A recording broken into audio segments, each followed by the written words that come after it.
Just our day went well, and thank you so much to everyone for yeah. Thank you so much everyone for joining this call tonight. I mean, it's we've all anticipated today for the past few days, and I'm glad that today is it's a reality. Thank you for believing in this vision, and thank you for making out time to be on this call. So, in the next few minutes, I just want us to make use of the chats and introduce ourselves and the school we are joining from. So, let's just do that in the chat. Your name, your school, and where you are joining from. Are we with me, please?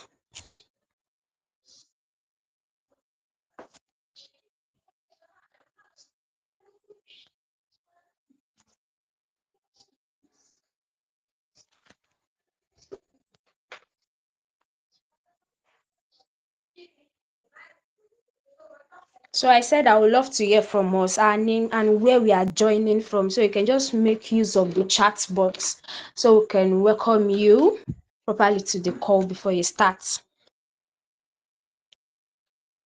So Fejiro. It's nice to meet you. Fejiro from Abuad in Lagos. Thank you so much for joining the call. Yeah, to everyone joining us, who told the people that were on the call earlier that they should make use of the chat box to introduce themselves, their name, the school, and where they are joining from, so that we can get to familiarize ourselves before we proceed to the matter of the day. Yeah, we like to meet everyone on the call before we start. Thank you so much. Hi, Praise. You are welcome. Nice to meet you, Praise. Thank you for joining. Hi, Mubinat Abiodun. Thank you for joining from Ogbomoso. Thank you. Hi, Emmanuel. It's nice to meet you from ACU. I think that's Ajari Crowder University, if I'm correct. Thank you for joining. You have just few more seconds, and yeah, if you have your friend that's supposed to be on this call and they are not yet on the call, please do well to remind them that the call has started. Yeah, do well to remind them.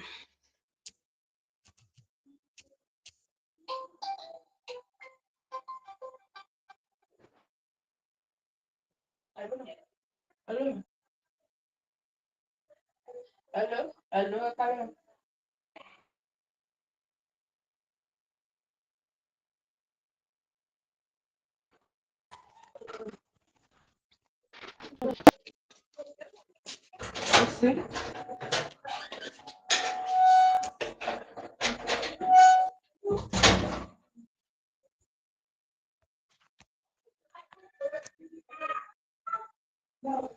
Yeah, welcome, Ibrahim. Thank you for joining us from Lautech. Thank you so much for joining us. Such a pleasure to have you on this call. So, like I said, if you have your friend that is supposed to be on this call that is not here yet, kindly remind them to join the call because we don't want them to miss out on anything from the call. And yes, a brief introduction from my side. My name is Blessing Adewole, and I'm the convener of this webinar. I'm from Lautech Ogbomoso. Such a pleasure to meet everyone on this call. Thank you so much.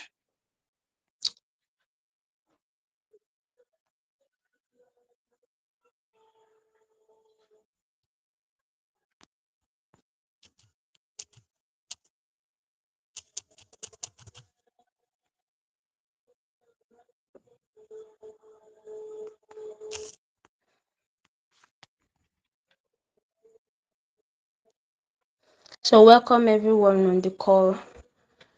We are introducing ourselves. So, you just make use of the chat box by mentioning your name, your school, and where you are joining from. We love to hear from you. And please mute your mic rather. Mute your mic, please. Thank you.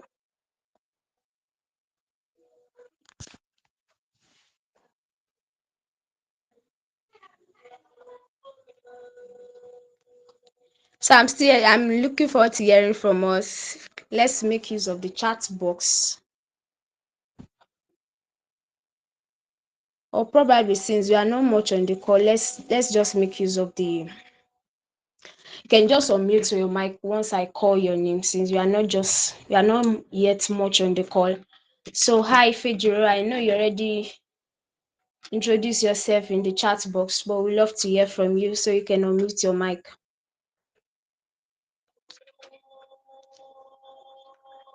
Can you hear me? Fejiro, are you here on the call? Yes, I can.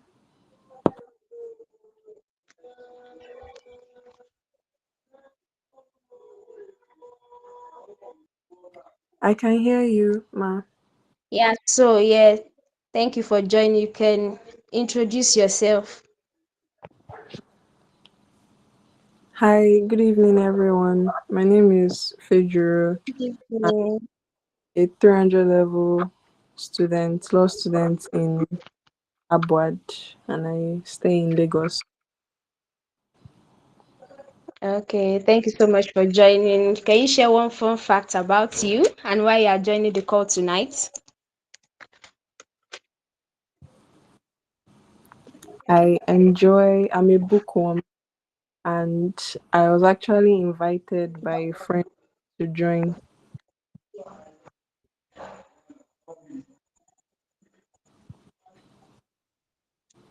Hello, can you hear me? I can hear you. Okay, so can you please come again? I couldn't hear you. Probably network. Okay.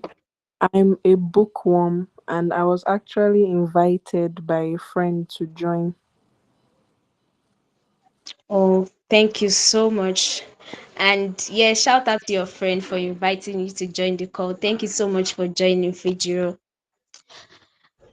I'm glad that you joined the call tonight. All right, so Mr. Emmanuel, can you please unmute your mic? Introduce yourself, where you are joining from, and why you are joining, your expectation for the call tonight.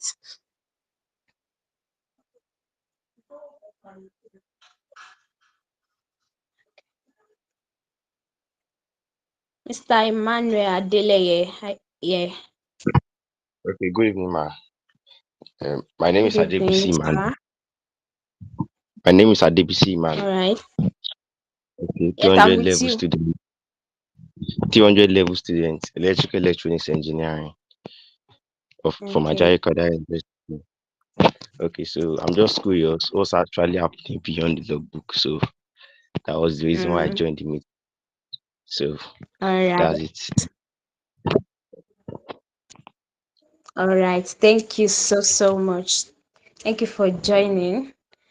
And yes, I'm very sure that tonight your curiosity will be satisfied. Yeah, thank you so much for joining. Yeah, Mr. Praise, can you please unmute your mic? Tell us where you are joining from and your expectation for joining the call tonight.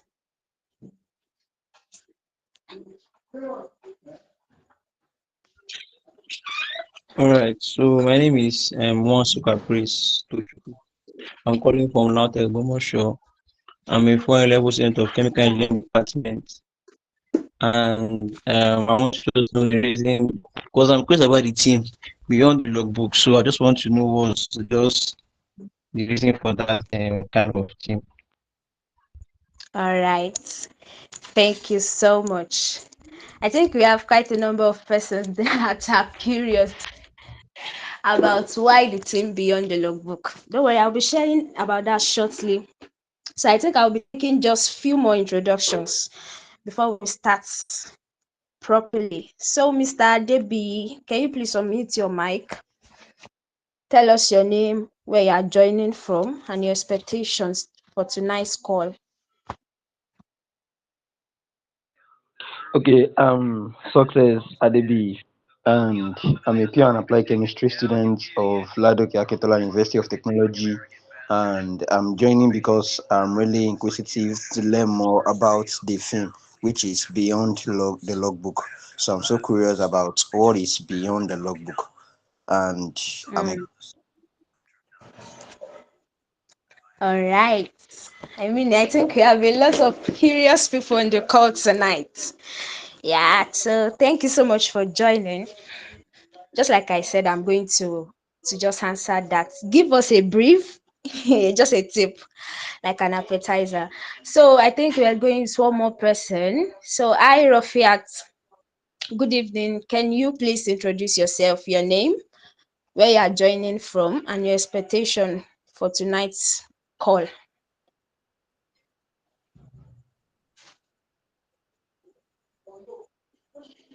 Rafiat, are you here with us?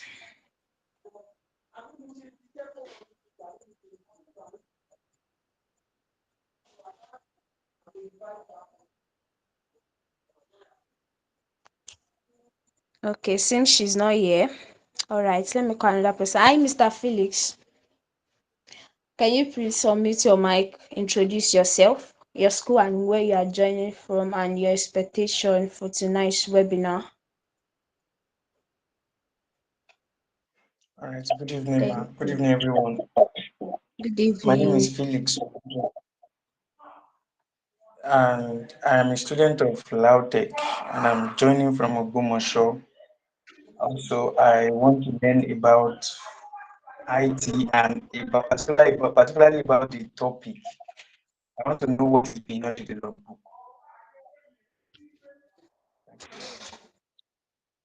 All right. Thank you so much for joining, Mr. Felix. And yeah, and thank you so much also for your curiosity. I mean, a lot of persons want to know what's beyond the logbook. Thank you so much. So shortly, I'll be sharing what's brought about the idea of this webinar, and I'll be sharing a quick short story. So why I was in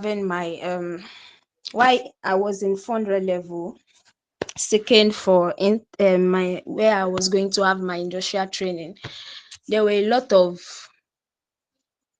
there were a lot of difficulties. Also from my school, I think we were given our placement letter late, so it's really restrict. I mean, there were little or no options for us as to where to join. And I saw that because of that, students actually had to just settle for anything, which was just not even correlating with their course of study and all of that. And eventually some persons, they were not even able to get placement and just had to just form up something and just submit. But the experience I had where I had my IT really changed a lot of perspective for me, because here I've been having um theoretical aspects, I mean, over time. And that time of period of 6 months gave me an opportunity to be exposed to the application of what I've been learning so far. I mean, majorly for people, they'll be like, okay, it's after you graduate. That's when you're trying to figure out, okay, this course, because yeah, we are in Nigeria, and most people, they'll be like, they gave me. It's not the course I wanted to study. They gave me. And as such, there's this kind of what's the word right now? There's this kind of approach. Yes, there's this kind of approach people have towards how they deal with their study, just because they said they gave me and all of that. But that period really changed a lot of things for me, and I saw that quite a number of persons are struggling also in the same line. Yeah, the provision schools make available mostly is just to tell you, okay, in this period you have to go for your IT, blah blah blah and blah, not the how, not what you are going to face, and how that is going to really help you in your career journey, as to people that seek to, I mean, for that to really work in the industry space. So that was what brought about that, beyond the logbook, beyond just, okay, let's just go through this 6 months, let's just find something to fill the logbook with. There is more to be learned, there is more to be gained, and it can shape our perspective entirely and change even our approach to our academics. So that was what's that was what brought about the idea of this webinar. And yeah, don't let me talk too much. Our speakers are going to do justice to this. So shortly, I'll be reading the citation of our first speaker. I'll be reading the citation of our first speaker. Give me a minute, please.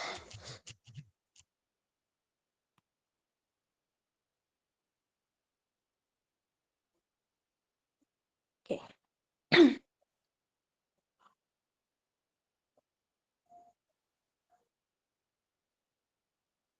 All right. So I'll be reading the citation of our first speaker.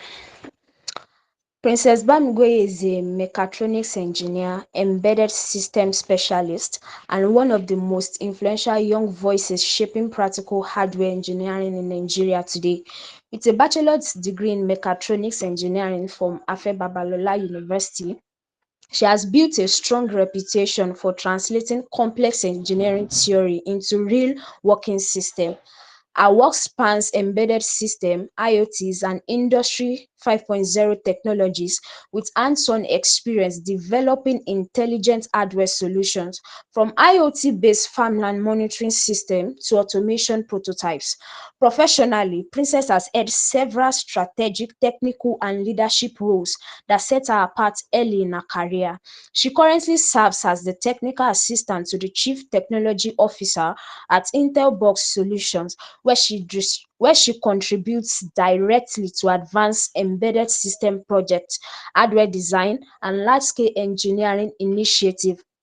Beyond industry, she has played key leadership roles as technical secretary of Association of Professional Women Engineers (APWEN), Abuad Collegiate, director of hardware engineering at the Abuad Salt Valley Associates, and a lead instructor and honorary member of IEE Abuad chapter, where she has trained multiple students through their flagship program, Build a Boat. She is also a seasoned competitor in multiple tech and engineering competition, consistently demonstrating excellence in execution, teamwork, and innovation. With a clapping ovation, can we welcome our speaker, Princess Bamigboye? You are welcome now, ma'am. Yes, you are welcome. So good evening, everybody. Sorry, please, I'm trying to admit more people on the call, so please just give me a minute. Thank you guys so much for having All right. me. Um, now to do two things at the same time. Okay. I was talking to her, someone that did not know what she's doing, and she had never done something like that. Definitely, she was not going to be sharing anything because she was not even what doing nothing.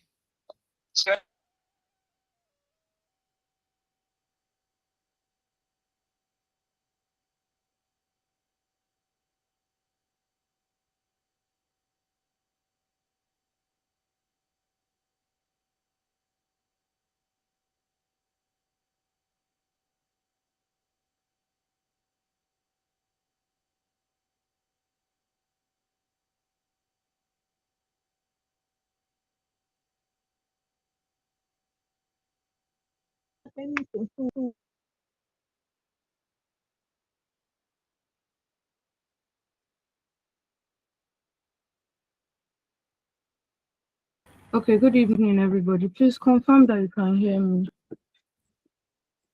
Yes, we can. I Okay. can hear you. Okay.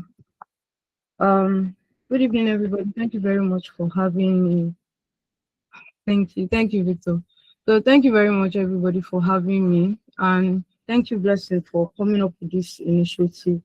I can remember the back and forth that we had to go through before we eventually got here, but thank God that this event has finally happened. It's finally happening, and we are going to learn a lot by God's grace. So, she has already said the introduction, so there's no need for me to go into that again. So I'll just go into this thing, into what I have prepared for us today. So the theme of this event is the theme of this event is Beyond the Logbook, and it's basically us, the convener, the speakers, trying to help everybody here to trying to help everybody here to at least position themselves for internship placement, internship opportunities, and then also maximizing that, right?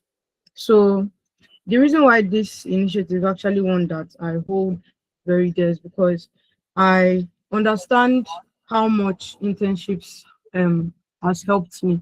And I know that a lot of people, especially a lot of us, will look at it and be like, what is actually the point of having internships when um it just seems like, oh, we don't, because of that we don't have holiday again, or because of that we don't have opportunities to rest during summer, blah blah blah. Don't worry, I get it. But you will not understand the importance of internships until you now eventually graduate, or until you're like in final year. And then they now start asking you to build the whole world. And then you realize that, oh, what they taught you in class was not enough. And that was the reason why they wanted you to go out into the world. Okay, not the world. And that was why they wanted you to go into the corporate world to gain as much experience as possible, because they know that everything that they've taught you in school, it is not, everything that they've taught you in school is not enough. You are going to need experience. You are going to need to know how to work well with people, not just for projects in school, but also in a 9 to 5, a proper 9 to 5. You are going to need to learn how to take responsibility for projects that they'll give you. You need to learn how to build relationships. A lot of us here, I'm very sure, we're introverted people. Me too, I can also be very introverted until I'm comfortable in a space.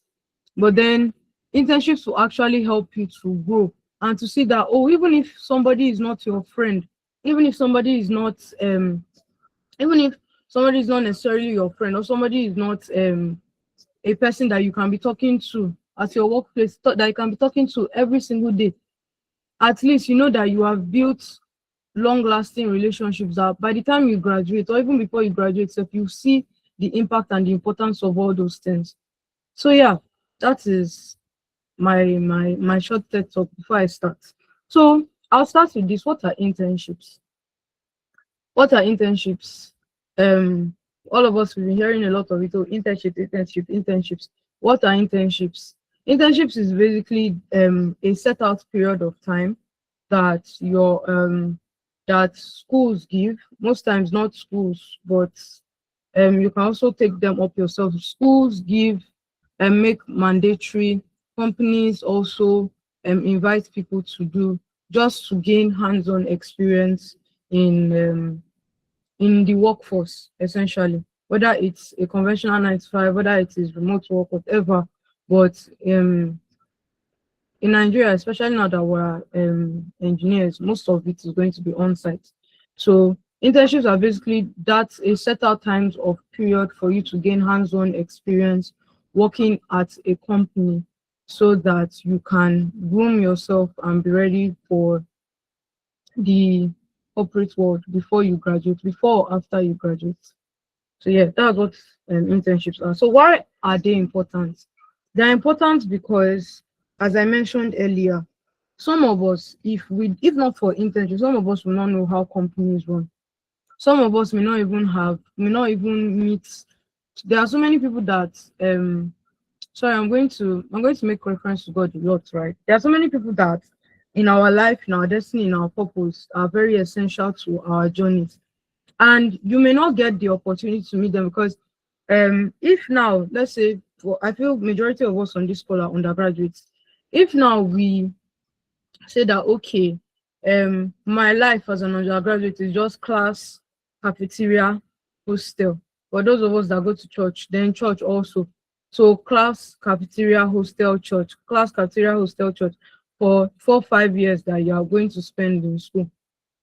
How many people are you going to meet? And if you're not like one of those people who are very quiet, even though I was not one of them, I'm a very outgoing and loud person. If you're one of those people that is very quiet, that's how you just pass through. Abby, school will just pass through you. You will not have passed through school because you do not leave your name in the sands of time. But then internships will help you to come out of that bubble, because there is no how you will say that you will want to be a good intern and you are not, there's no how you will say you want to be a good intern and you are not intentional about, you are not going to be intentional about putting yourself out there. But I'll get to that then. So why are internships important? They're important because it helps you to understand how the corporate world works. Not just the corporate world, but like companies, how they work, and to help you to come out of your shell, help you to expand your network, and to meet people that you otherwise would not have met if not for the internships. You get? So yeah, that's why internships are important. So how do you now maximize it, which is the main reason. But I think before that, I'll say, how do you secure internships? So um I'm going to give um two ways for you to secure internships. There is okay, I'm going to give two ways in which you can secure your internships. And you can, I'm making it two, or I think it's even three sets, because everybody has the approach that works for them. So you can choose whichever one you deem fit, or whichever one you feel is going to work for you. So first and foremost is I like to call this method the shoot your shot method, because there's a lot of probability involved in it. And yeah, so let me explain what I mean by shoot your shots, right? So shoot your shot, when I say shoot your shot, is basically a method of it is very hectic, sure, but I feel like it is the most effective, especially in Nigeria. So what I mean by shoot your shot is an instance where you will be the one going out of your way to search that, okay, this is the type of company that I have in mind that I want to work at, right? That company that I want to work at, um that company now that I want to work at, this and this and this and this is what I expect to gain. I do my research, I search, and I'm like, okay, which companies are going to give me this kind of experience that I'm looking for. I get a list of companies that offer internships in Nigeria. I streamline them to see the ones that I streamline them till I eventually get at least maybe let's say 10 or 20 that I 10 or 20 that at least are aligning with the goals that I have in mind. Not just because I want to make money, because I honestly see nothing wrong in you trying to get money, or you trying to get like paid internship, because these days Nigeria is not really smiling, but God will help us. So um I streamline it to about, let's say, 10, 20 companies, and then I now start applying. A lot of us are probably entry level professionals, young professionals. Entry level meaning we do not have any, or you do not have any work experience whatsoever. So you are just applying and just sending these companies requests either through email, or you get their addresses and you go to meet them by yourself on their company sites, where the company is located, and then tell them that, okay, please, this is my SWEP or my SWES letter from my school. Please, I want to apply for internships here. These are the things I'm looking to gain, and I believe that what your company does aligns with it. You do that, you do that, you do that. And I know that it's very hectic, because saying that you want to go on site to like 10, 20 companies is going to be very hectic. So you can go to their official website, get their company emails, and then now send in your applications from there. But one thing that you can do, because I've been attending a lot of workshops, and I've been getting the opportunity to get wisdom and to get knowledge from a lot of professionals that have gone ahead of me in the corporate world, because I graduated last year, so I like to at least gain as much experience or gain as much knowledge as I can from people who are ahead of me, right? So as you are sending in that application, I'll give you a small hint, or a small expo. As you're sending in that application, you can send a 1 minute video, right, of yourself telling the company that you're applying to, giving them background information about you, telling them that, okay, this and my name is this.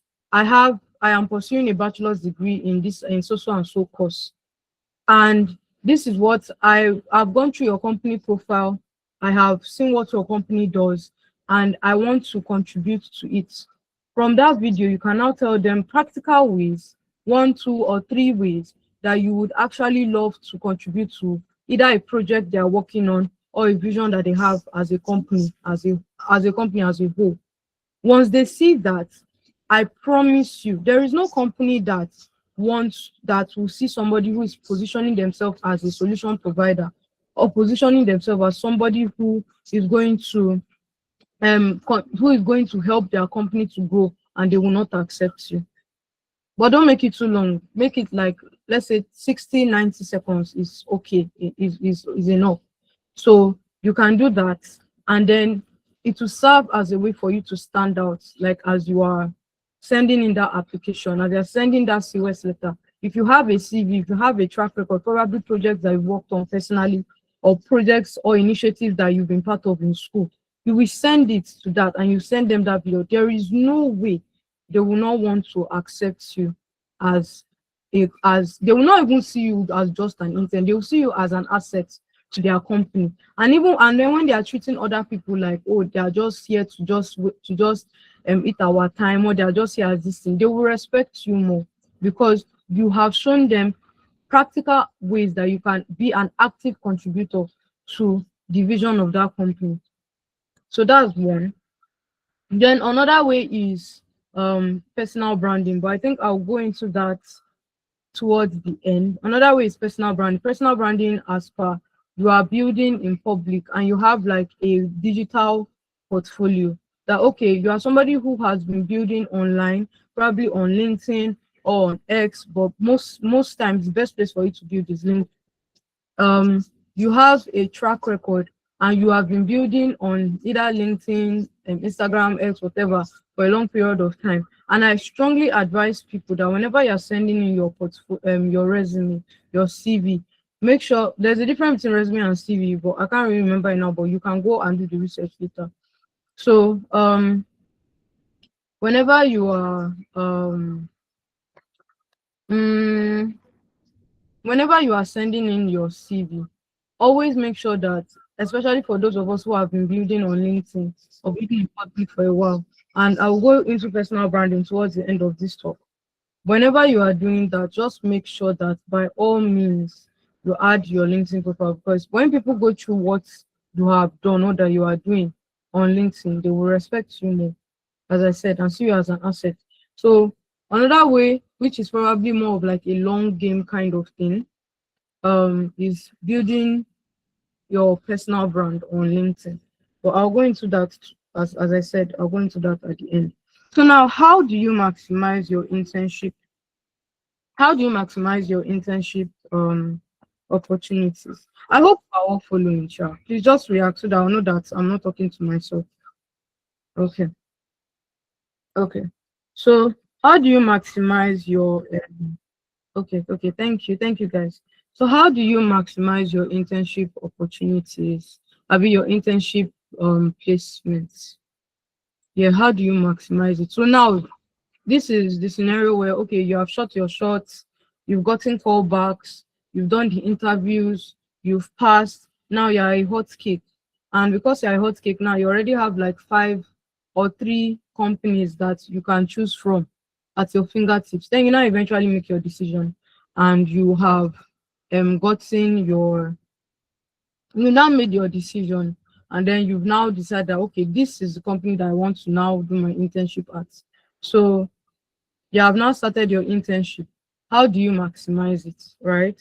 So one way you can do that is, remember when you sent in your application or when you were building your personal brands, you positioned yourself as a solution provider. You positioned yourself as somebody who is going to be an asset to the company. You positioned yourself as somebody who is going to help to drive the company vision forward, right?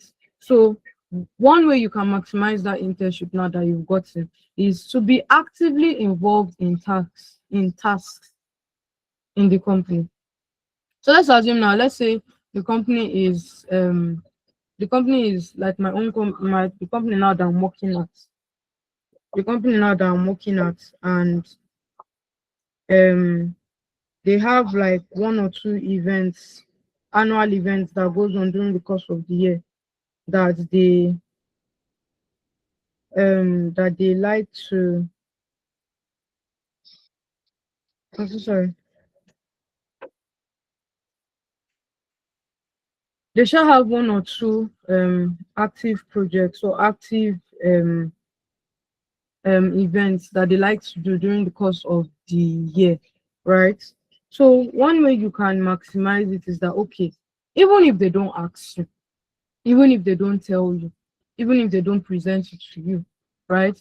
You are going to be the one to take initiative and be like, oh, even if you people did not say this thing, okay, HR, that's human relations. Oh, your supervisor, sir, please, is there any way that I can contribute or add one or two things to the success of this thing? Like, is there anything that you need me to do? Is there paperwork that you want me to file? I understand that. I think one thing that I have really has made me heartbroken, right? One thing that's even made me heartbroken this year is the fact that a lot of people, a lot of undergraduates, I don't know, like a lot of, I don't mean to throw shade, but I've seen a lot of you guys like you want to keep to yourselves. I understand that a lot of us are introverts. I understand that, oh, when you enter um a new space, you like to adapt first. You like to um you like to understand how the environment is, and then it is only when you are comfortable that you will now come out of your shell and you will now say that, okay, now let me start talking to people. Please don't do that. I beg you, don't do that, because if you do that, you are doing a great, and imagine that this great I'm saying, imagine I'm typing it is in capital letters. You are doing yourself a great disservice, because nobody wants to work with somebody who is just there to fulfill all righteousness.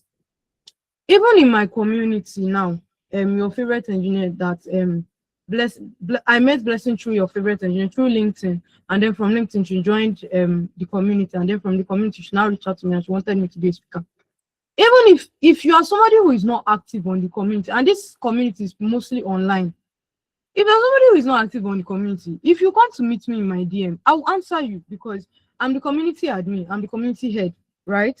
And it is courtesy and it is common human decency for me to answer you. Like if you say, oh, you want to meet me, you want to talk to me about something. But then I know my people. There is an extra mile that I would want to go for somebody who have been saying that, oh, this person has been actively contributing in conversations. This person has been carrying the community matter on their head. This person has been mentioning our names, even in rooms that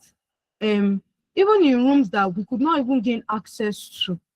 And then now, every time that that particular person comes to my DM, whether I'm having a bad day or I'm having a good day, I'll just be happy, because this is somebody that I've seen that come rain, come shine, this person has the interest of the community, or in this case now for internship, the interest of the company at heart. So even when I want to do some certain things, I will come to meet you and to ask you for your opinion and be like, oh, this is what we want to do. Do you have any ways or any ideas how we can make it better, or how we can scale it faster, or how we can what's the word I'm looking for here? How we can scale it faster, how we can help reach more people with it, blah blah blah blah blah. That's the reason why me now in my office, if they want to do something and they know that, oh, they need more traction, they need more visibility, it's me that they'll come and meet, because I position myself as somebody who can actually be an asset to them, that will actually give them ideas that, okay, have you tried this, okay, if I hear anything, or I'll try this, if I hear anything, I will shall let you know. because I position myself to be an asset in the company. So you now imagine you now come to a company for the first time. You just say, oh, you didn't even make eye contact with anybody. You just came to the company and then you now said, okay, I'm just here just because I want to do my internship. I don't necessarily have to talk to anybody. You don't now talk to anybody. Imagine you are not very good at one skill. E.g., let's say you are a game developer now, for example. And because you are now an introvert, nobody knows that you are good at game development. Nobody knows. And even if the company does not do game development as a listing, nobody knows that, oh, you are into game development. And now you will now leave that company. If opportunity comes that you have a reason, the person is organizing an event and they want you to speak and it's going to be paid, or one thing, or okay, let's say they are even having tutorials at the company and they want you to be the one that will now come and speak to them, or that will now come and be the speaker. How are they going to know when you do not put yourself out there? How are they going to know when you did not even see any reason to have a meaningful conversation with anybody? You just come to the office, you sit down, you stay with your laptop, you plug your earpiece, and then when it's time to close, you now close and you now say, okay, bye bye everybody, good night. And everybody they answer you and they say bye bye. But in their mind, they're like, Sha, this person is not a person that I believe is going to be an asset to us. And it's not be so bad because you hyped up yourself in that 1 minute video, but then you did not live up to it. And I don't know about you. Me, I hate having expectations being put on my head and I cannot live up to it. Even if I don't live up to it 100%, I want to at least try. Let it not be that, oh, you heard this, I said this, oh, they said this, and then you now meet me in person. And then for one reason or the other now, you now realize that, this person was not even all that at the end of the day. Who lost? Is it you, or is it the company? Because more interns will still come to that company. Who lost? It was you. So, number one, be actively, I'm not even going through half of my notes. Be actively involved in tasks that they put in the company, even if you are tired. Even if, they did not send you, even if they did not send you, even if, they are having meeting, but don't do past yourself, Sha. Even if they are having meeting, and then you not tell them that, Kini, please, can I do this thing? There's nobody that will see somebody that is actually wants to help somebody to do something that they will not want, that they will not say, okay, this person is actually willing to help. Let us actually give them ways in which they can help us. Do you get? So please, number one, be actively involved in the activities of the company. Whether you are shy, please, shyness will not put food on your table. Shyness will not put, and the reason why I'm saying it is because whatever company you intern at today can be your breaking point into the corporate world when you graduate. The company that I'm working at now is the company that I did my 200, my 300, and my 400 level internship at. And because of how active I was and because of how I positioned myself as an asset, before I graduated, they were the ones that called me. It's not me that went to go and meet them and told them that I want to apply for a job. Because myself, 9 to 5 is not my goal in life. But having it now has proven to bring a lot of benefits. Because now I know how a company works. I know how I want my own company to run. I have ways of, I understand the importance of communication more, because a lot of companies tend to overlook that, but that's by the way. I'm not the one that told them that, I've graduated and I want to come and look for a job. Left for me, I would have spent, like, let's say, how my life would have gone was that, okay, I'll finish school, I'll finish like everything, defense, blah blah blah blah blah, or like I'll finish defense, then I'll go home. And my school, the way my school works is that you write your exams, you do your defense from like late June, you will now go home. It's now in October that you will now come back for convocation.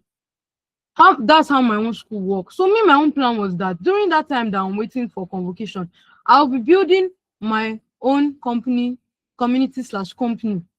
And then by the time I graduate, normal Nigerian youth mentality, do NYSC, then after NYSC, now get full-time job. After getting full-time job, for me, some people they like 9 to 5. Me, I don't like 9 to 5. I won't like to do 9 to 5. Me, my own plan is do 9 to 5 for like 1 to 2 years. Then now say, okay, I've gotten all the money and all the experience that I want. Bye bye. Let me start focusing on my own company full time. That's my own plan. It may not be your own plan, but that's my own plan. Some people they want to work 9 to 5 till, let's say, they now settle down and then now say that, okay, so let me start being an entrepreneur. Please, me, I've been an entrepreneur since secondary school. So I don't 9 to 5 is not my goal in life. I'm sorry.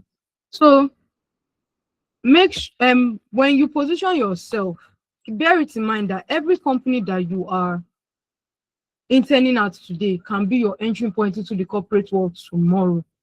So please always keep that in mind. Number 2, ask how you can contribute to projects. I think that also is like a fallback of number 1.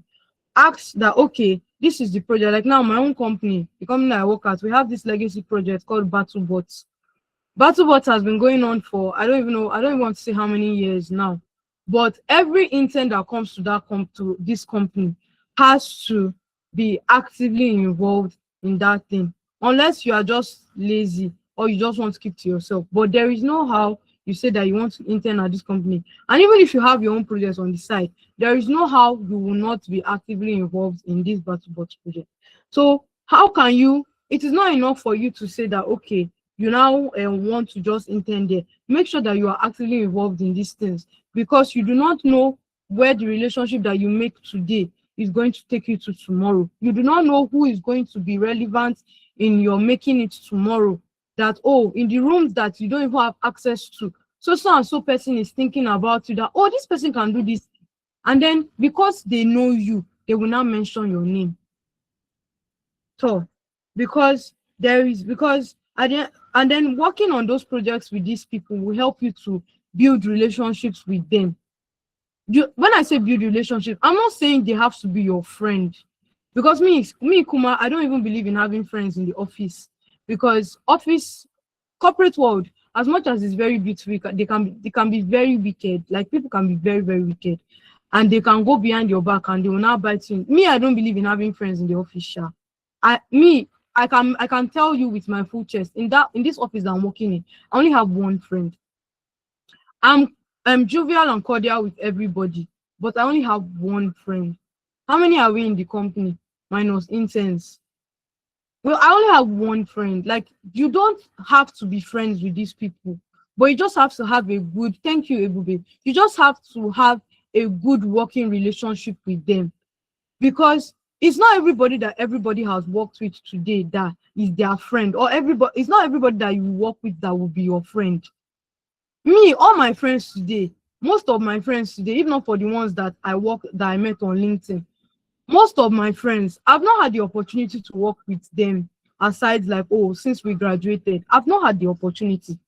So your friends may not necessarily be in the office, so, but just make sure that you have a good relationship with everybody. When you come in the morning, you smile.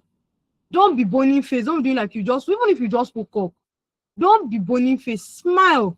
Because if you want people to be nice to you, you have to be nice to them too. Smile. Present yourself as somebody who is approachable, somebody who is friendly.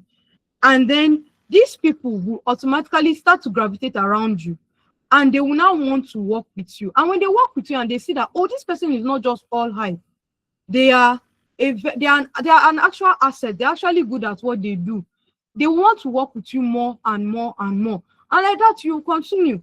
And then probably 1 or 2 things that you do not even know before, because everybody has the different areas that they are good at. You will now learn 1 or 2 things from these people. These people too will learn 1 or 2 things from you. And then even after internship has ended, you will still grow together. So let me run, because my time is almost up. Let me run.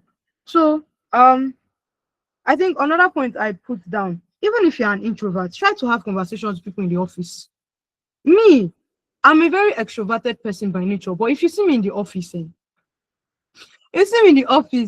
you think that, oh, this girl doesn't like to talk to anybody. This girl is very quiet. And I know that this sounds like I'm countering what I said. Understand me first. I can be very quiet when I get to the office because naturally, like my office is conventional 9 to 5. People they don't like chatting too much. They don't like making noise. They like everybody everywhere to be orderly, blah blah blah blah blah. And me, I'm not that kind of person. Me, if I'm very comfortable in a space, I'll make noise. So me, I'm just like, let it not be that they will see me finish. Let me just let me just behave myself. Let me just like um act professional, right? But then because I want to be professional does not now mean that I will not at least try to build relationships with these people that I'm working with. At least once I will go outside. That was before Shabon now. At least once, especially during break, I'll go to the cafeteria. I will talk to some people. I will gist. We will laugh. I'll be watching anime. They'll be watching. Me, I like anime. And break time is like my favorite time of the day because that's not the opportunity for me to now go to the office. I'll not eat. I'll not watch like 1 or 2 episodes of the anime that I'm watching. I'll watch the anime. I will just somebody will now say that, oh, this girl is watching anime. And then if the person likes anime like me, it will now be a reason for us to now start talking. And then we will now start talking. And then that's how relationship will now be built. Even if we were not friends before. It will be like, oh, at least we have something we have in common to start talking about. Do you understand? Like that's how I even made a lot of my friends. Like in my 6 months internship, that's how I made friends with a lot of people because all of us liked anime. And we used to talk about it on a regular basis. Even got to a point of like when there's no work to do in the office. Yes, we have our own personal projects we're working on, but all work and no play. We will not open laptop. We will not watch that time. Season 6 of My Hero Academia was still on. We will not watch like 3 episodes of My Hero Academia before we will now go back to work. And that's like a bonding this thing for all of us. And at the end of the day, even when we left the office, even after our internship finished, we still kept talking because we saw that, oh, this person is a chill person. This person is a chill person. So why should I now say that, okay, internship has finished, now we will not talk again? It doesn't make sense. So it can be an avenue for you guys to actually build a relationship with each other. And then people will now start like now become, even if it's not friend, at least colleagues, that you people have a good working relationship with each other, you get. So even if you're an introvert, please look for common ground. Even if there's no common ground, at least just smile with people. Just say, oh, hi, good morning, how are you doing? How is this? How's your day? Small talk. Like even as simple as, oh, how was your night? Can just spark up conversation, and then you people will just start talking, and that's how you people will just have like a good relationship. That even when internship period ends, you know that, oh, you have somebody in, because different people, all of you different people come from different schools, or you have somebody in now university, or you have somebody from Elizade University, or you have somebody from Afe Babalola University, from Obafemi Awolowo University, from Bowen, from Bells, all these places, from Foot Mina. Like you just have different people, and because your relationship with them was not bad, you people were not enemies. You people actually had good conversations. Your relationship will go beyond that company. Then I've already said that making friends shouldn't be your goal. You don't have to be friends with everybody, but just make sure that you at least have a good working relationship with them. And sometimes even working together with yourself will even help you to deepen the relationship you have with them. That's why I like it that, oh, if you are close to me, I want to work with you. And I have people that they will say that, oh, they don't like to mix friendship and business. But I like to mix it like mad. I like to mix friendship and business because if I see that, oh, you are good at what you do, you are a disciplined person, and I like your energy, I will tell you that, oh, there is this thing that I want to do. Like now, even this event self that my community, our company we had last month, it was just all the people that I had as speakers was not because, oh, this thing. There are people that I usually engage on their post on LinkedIn, and from there we started talking like in our DM, we became cordial. And then before you know it, I was not like that, oh, I want to work with this person because I see that this person is a very true person. And that was how we had an event of over 70 something people registered last month. So you people don't have to be friends. Just have a good relationship with these people. And you don't know what doors it's open for you in the future. Which other one again? your goal should be growing or building relationship. Okay, thank God, I'm already halfway through. Then now I think now I can emphasize on personal branding. I think this is now the whole thing. So I think I've done justice to how you can maximize it, but this personal branding part also add more. So the importance of personal branding. What is personal branding? As I said, personal branding is um the way you want people online and offline to perceive you. You can start from online because you will reach more people online. Me, I know people from different parts of the world now because of LinkedIn, X, so many different social media platforms. Because of that, I know them. So personal branding is basically a way or a is basically English, please don't fail me now. Please don't fail me now. Sorry, sometimes English is too. Okay, personal branding is essentially the way um you want or you position yourself to be perceived online or offline. That's what personal branding is. And if you're an engineer like me, because I just finished another meeting before joining this call. If you're an engineer like me, when I started out on LinkedIn, I just started taking LinkedIn seriously because I wanted to share the projects I was working on with people. So if on my page now, if you go back to like my old posts as far back as 2023, 2024, you'll see that most of the things I posted about on my LinkedIn was just, okay, I started this project. This is the idea behind the project. What do you guys think about the project? Blah, blah, blah, blah, blah, blah, blah, blah, blah. That was how I started out on LinkedIn. I just shared what I loved with people. And me, then, even now, I love working on hardware, like embedded systems projects. Some people will not call it embedded system because it was mostly Arduino, but sure, that's your business. Excuse me. But but sorry, but um it's just basically how you want the world to see you, and then positioning yourself exactly. So how you want the people online offline to perceive you, right? That's how you That's what essentially personal branding is about. What do you want them to know you for? What are the things that you want? When they think about you, what should be the first thing that comes to their head? That message, that positioning, that is what personal branding is about. So as you are there during your internships, one advice I will give you: take as many pictures as possible, not just for your logbook, not just for not just for your logbook and not just for kini, not just for you want to show your supervisor when your supervisor comes to inspect you, not just for that, for memory's sake, for track record sake. Post it online, because sometimes your phone, if you are like me, that phones have disappointed me so many times. And that's the reason why I like social media. If I upload any picture on social media, unless somehow, God forbid, somebody hacks my account and then I have to delete it, I'm not going to lose those pictures. And I've lost so many pictures over the years, but then the ones I've uploaded to social media, I'll never lose them. Take as much pictures as possible.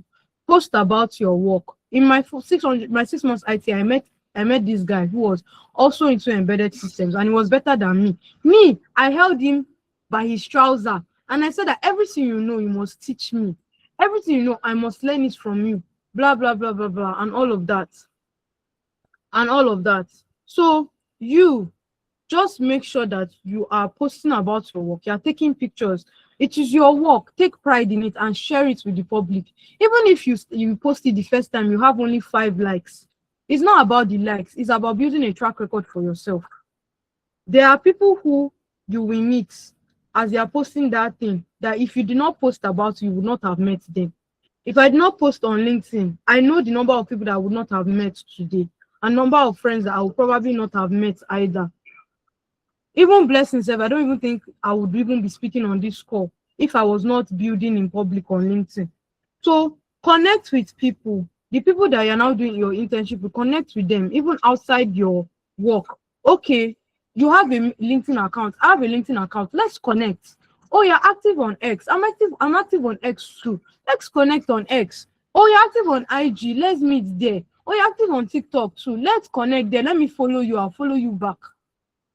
not because you want to add to your follower count, not because you want it to be able to boast that, oh, you have 1,000 followers or 500 connections or whatever, but you are actually intentionally building relationship with these people, and like that you will go far. And then if you play your cards right, at the end of the day, these places that you're interning at, they will be your entry point to the corporate world when you graduate. And then even if it's not that, even if it is not that, right? Even if it is not that, like the fact that, oh, you have positioned yourself that, oh, you are an expertise in so so and so. All the people that have spoken at my events, at my at your favorite engineer, my company, most of them, they are people that I met as I was doing my internship. And I just noticed that, oh, you are good at game development. Oh, you are good at industrial automation. Oh, you are good at embedded systems. Come, let's meet, let's join our heads together. Let's see how we can grow and how we can do work together that will empower engineers like ourselves or people that are interested in the same thing. You get? So, yeah. So just make sure that you do your very best to at least try to make sure that you build relations, because you don't know what those relationships will help you to enter once you are done with school. Even HR in our office, she says it a lot, that, oh, if you are just staying to yourself, nobody will know what you are good at. And when nobody knows what you are good at, when opportunity comes that, oh, I need somebody for this, I need somebody who can teach for this, I need somebody who can teach for this. When opportunity comes, you will not see this thing. Like because they don't know what you are good at, or they don't know what you are positioning yourself as, or kini, they shall not see any reason why they should mention your name, because you just stayed and kept yourself in your shell during the course of the 2 months, 3 months, 6 months that you were staying at the company. So take your personal brand seriously. And I think that's also the reason why I started this initiative called the Student Company Initiative. Position yourself as a solution provider. And that way, even when they are seeing other interns at the company finish, they will not see you finish, because they will hold you as gold. They will hold you as gold because you have positioned yourself to be somebody who can actually add to the vision that they have in the community, I mean in the company. So yeah, I think that basically wraps up and everything that I have to say this night. I hope you learned one or two. And I'll send my, if you want to connect with me on LinkedIn or X anyway, I'll send it to Blessing. I'll send it to you. If you want to join the community of favorite engineer, I'll send everything to Blessing. So whatever. So I think we can take questions now. So Thank you so much.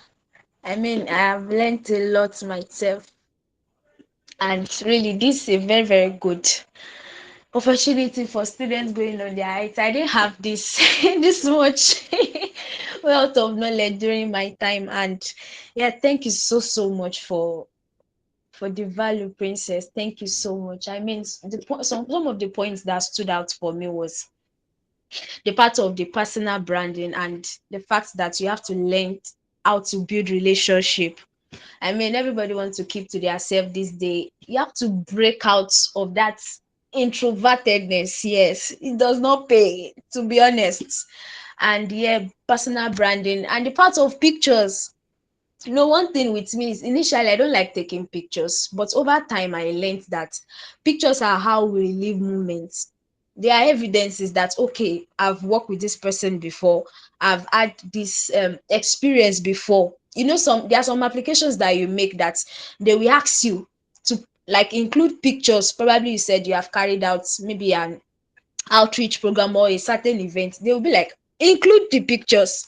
So now if you don't take pictures, you're camera shy, how are you going to include that? So yeah, thank you so much for that. I really learned a lot, and I hope every participant also learned a lot. So yeah, in a few seconds we'll be taking two questions just because of our time, and I think there's a question already in the chat box. So if you have a question, you can just indicate by raising your hands, so that Princess will address the question.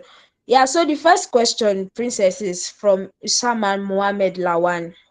The question, he asks that Should a person be posting randomly? I think this is directed on personal branding, how you are perceived online. Said, should a person be posting randomly or waiting until you make a certain progress on the project you are working on?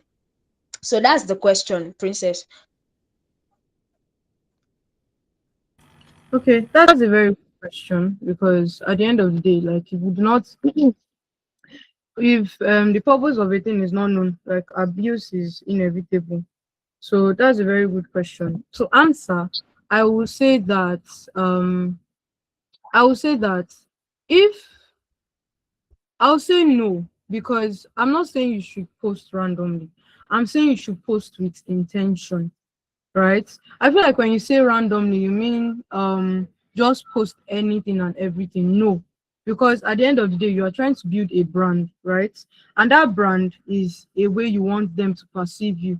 So if you're just posting randomly, you're just posting based on vibes and inshallah, they will not. Nobody's going to take you seriously. Nobody's going to take you very serious. But then, if you are posting with intention, if you are posting with intention, that's when people will start saying that, oh, this person is actually serious about what they're doing, and then they'll take you seriously. So waiting until you make certain progress with the project that you're working on, I don't think you should. But I'm also somebody that is like, whatever you are comfortable with, whether it is maybe when you are 20% done with the project, or whether it is when you are 50% done with the project.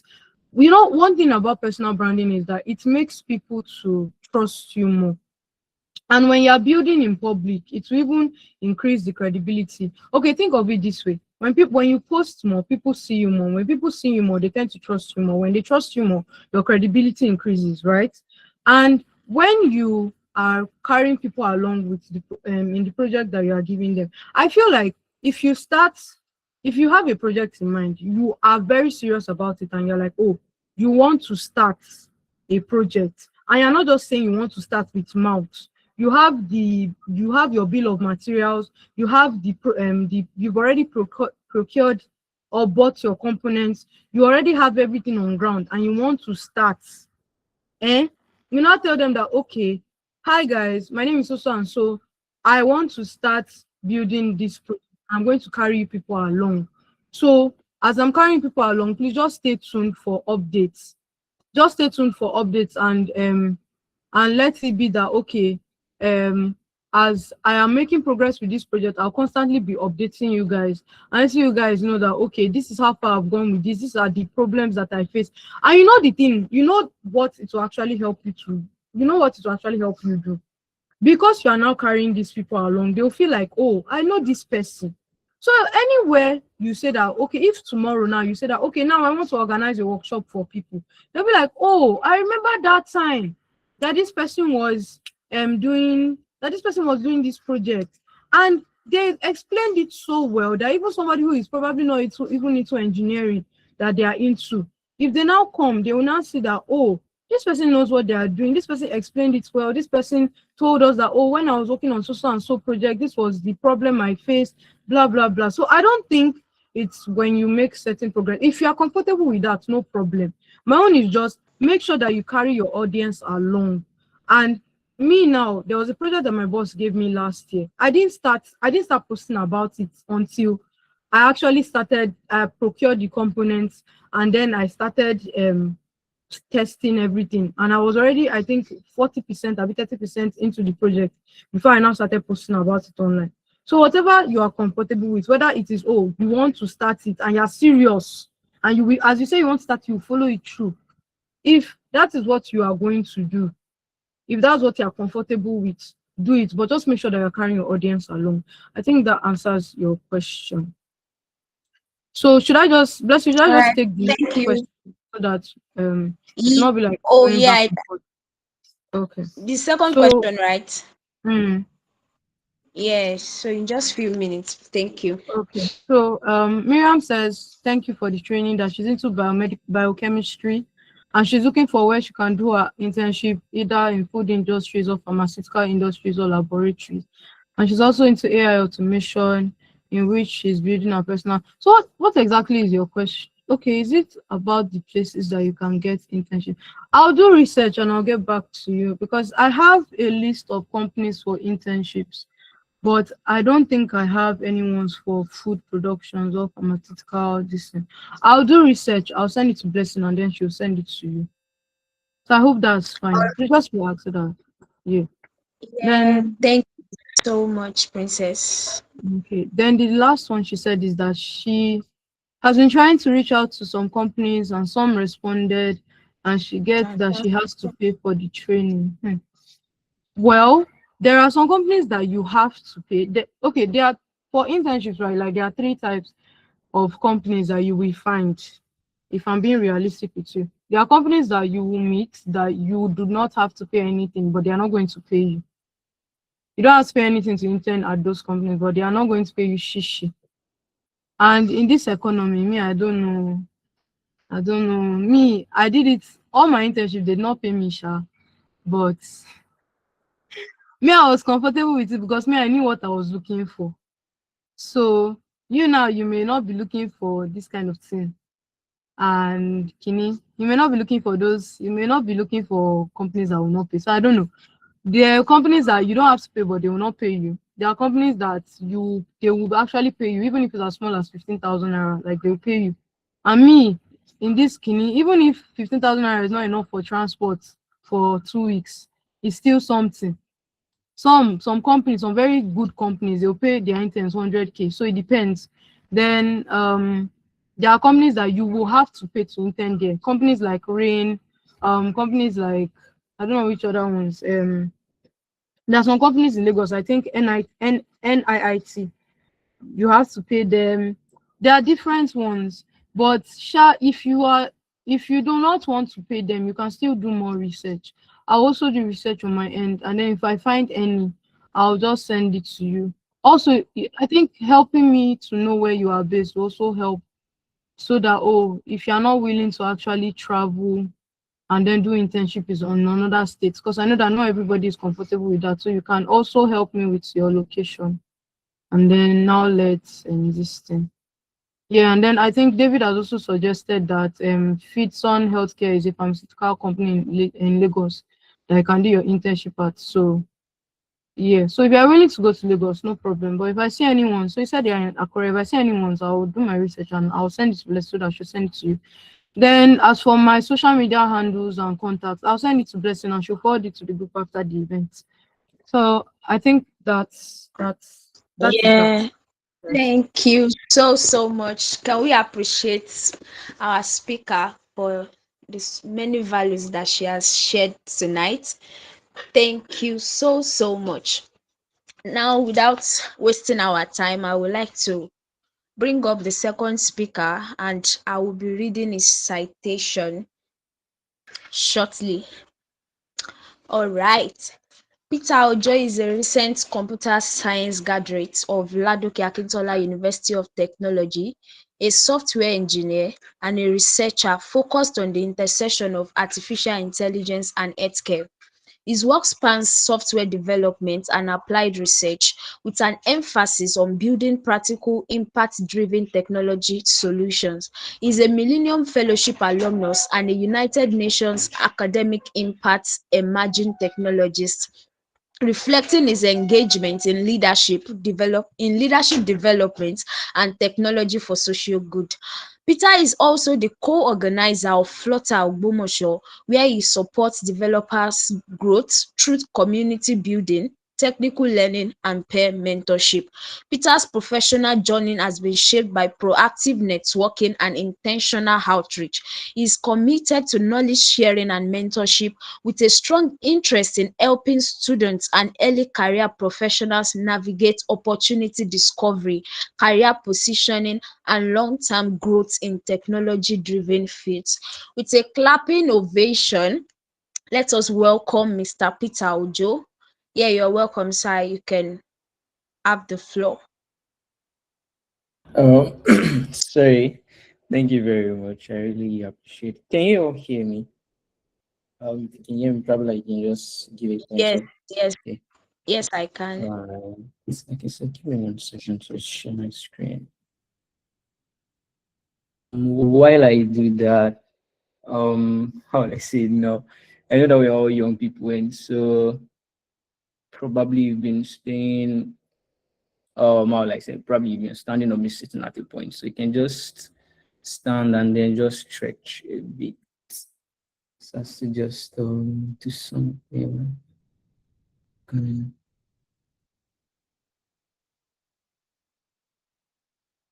okay. Can you see my screen?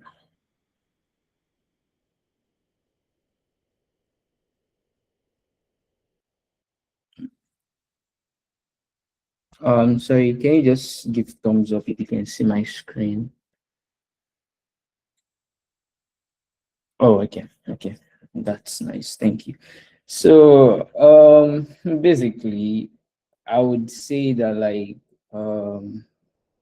Miss Princess, she has how will I say now? She has given like a rundown of most of what I want to say, and so this would actually like be a short one.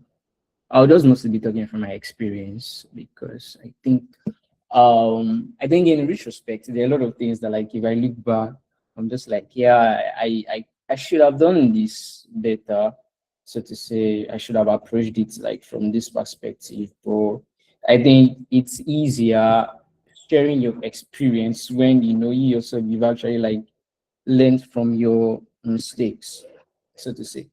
So yeah, so I'll basically be talking about like maximizing your internship placement, maximizing your internship placement because I know that a lot of people I think primarily for me it's not just about securing an IT placement company.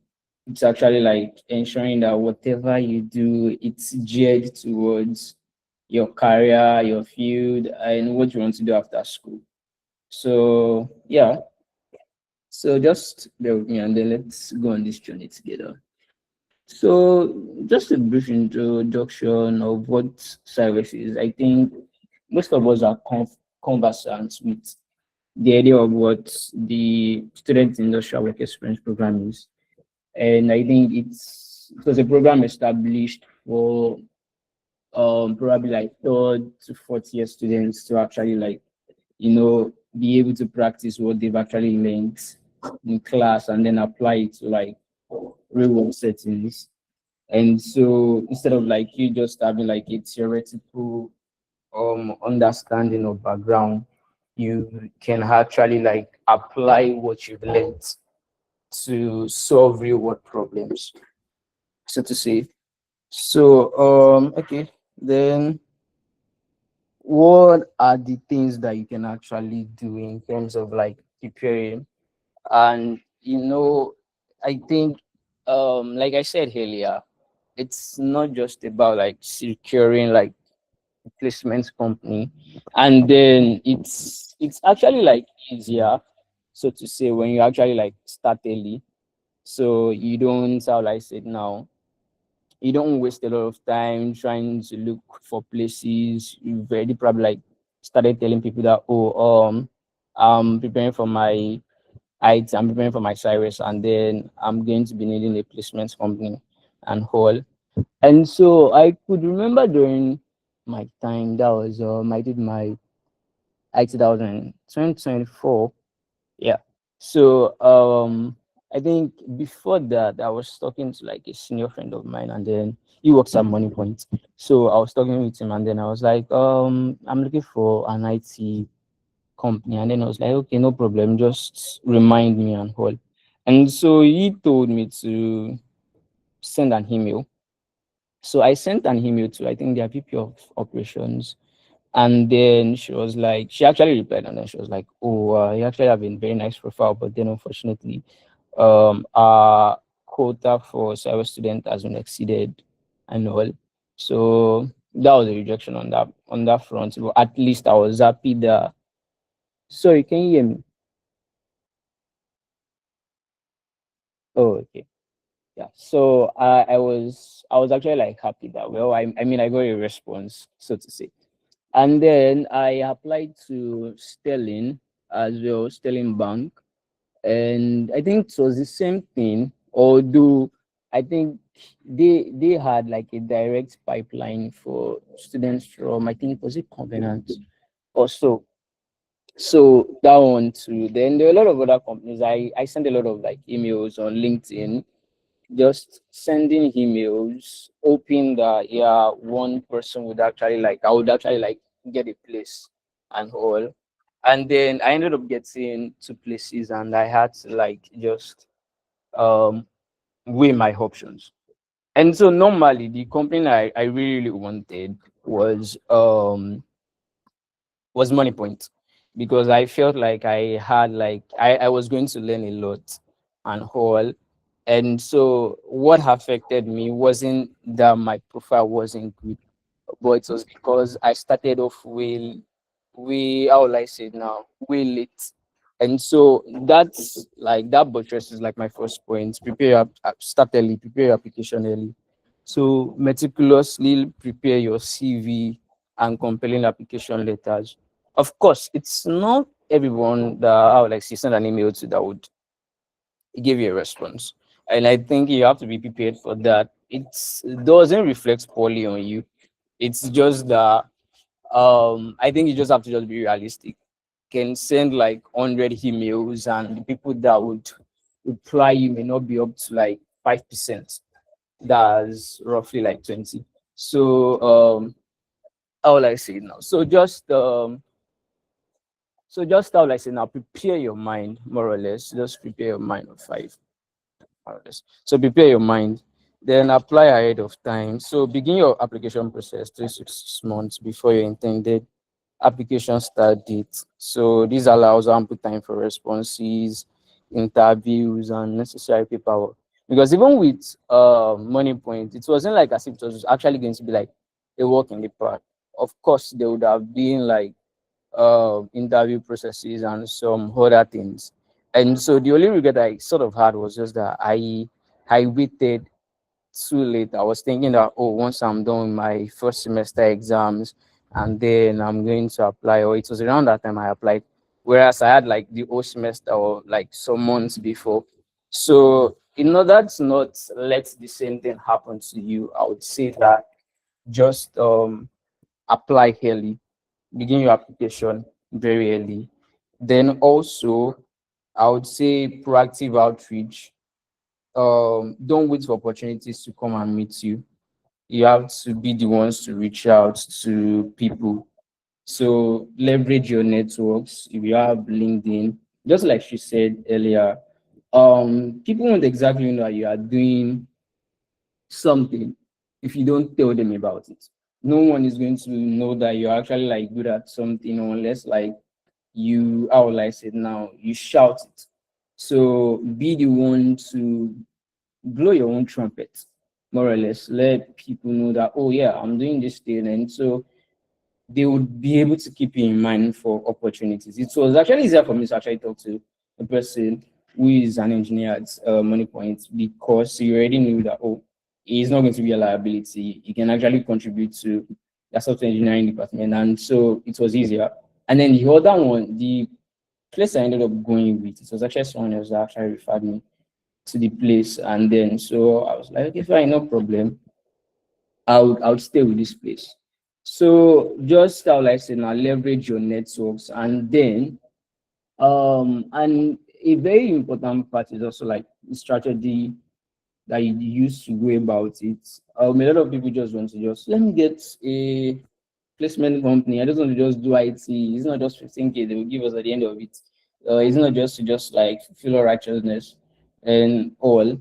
But I had always looked at it from the standpoint of from your IT period to your graduation, you more or less have like 2 semesters.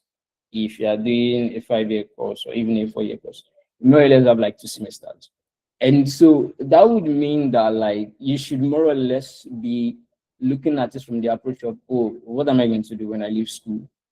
I mean, can I realistically go back to this place once I'm done with school, so to say? Can they take me back? It's not just, oh, I just want to just spend 6 months with these people and then that's it.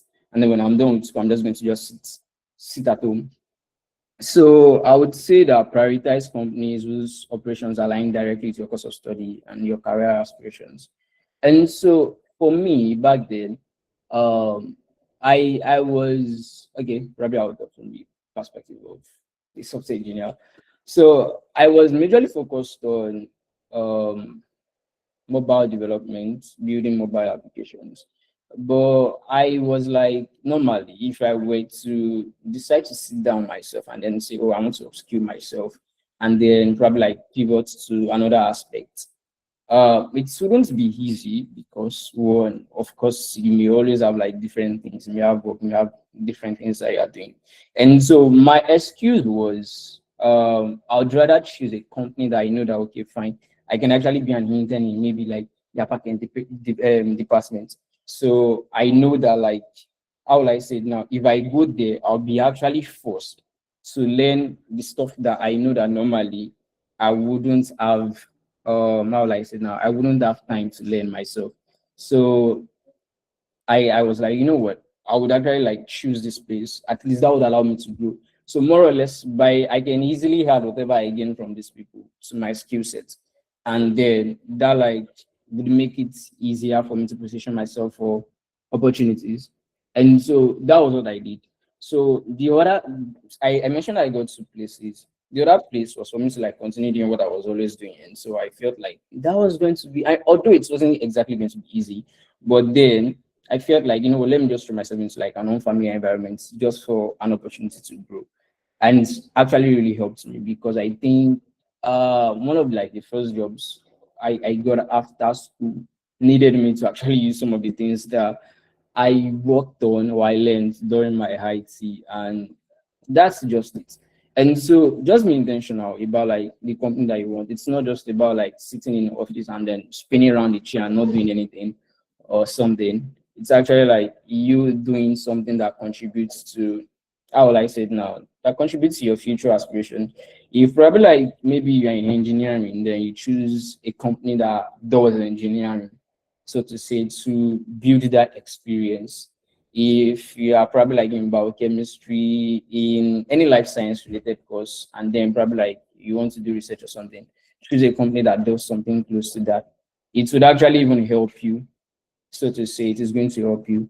So also ask them about the specific tasks and responsibilities you undertake to ensure that they are related to your field.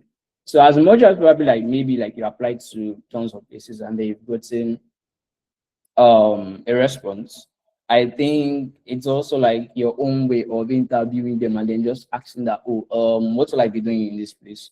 So to say, although in the broad sense, you know that okay, this is what they are doing. But then, you know, you may still need to ask that, oh, as an intern, hope it's not that you'd be sending me to go and buy lunch for you. Like that would be the depth of my responsibilities, because your goal is to actually learn, to grow, and not just to be running errands. Of course, I mean like probably because of the culture that we have in Nigeria, but then those are like minor things that you may have to go through the process of learning. But yeah, just trying to know the tasks we have to work on, and maybe if they are technical, you can read about them, learn about them, something. Then also confirm that the company has a structured training program and dedicated supervision. This is actually important because I think for the company I worked at, we had this sort of like a team lead, a mentor, so to say. And so aside from like probably like maybe the tasks we had, he was also like checking in to ask that, oh, how far have you gone? Have you read up the documentation on this? Do you understand how this works? How that works? Okay, if you say you understand, this is your task, this is what I need you to do. And so having like a structure is much more better than just going to a place where like there is no clear cut structure or no clear cut hierarchy. You are just there, just I don't know, just whiling away time. So it's actually better for you to be in a place that is structured, where you have access to mentors that they're already doing what you want to do. And so it would actually be easier for you to actually like to learn from their experience, to learn from their experiences, and then form that relationship with them.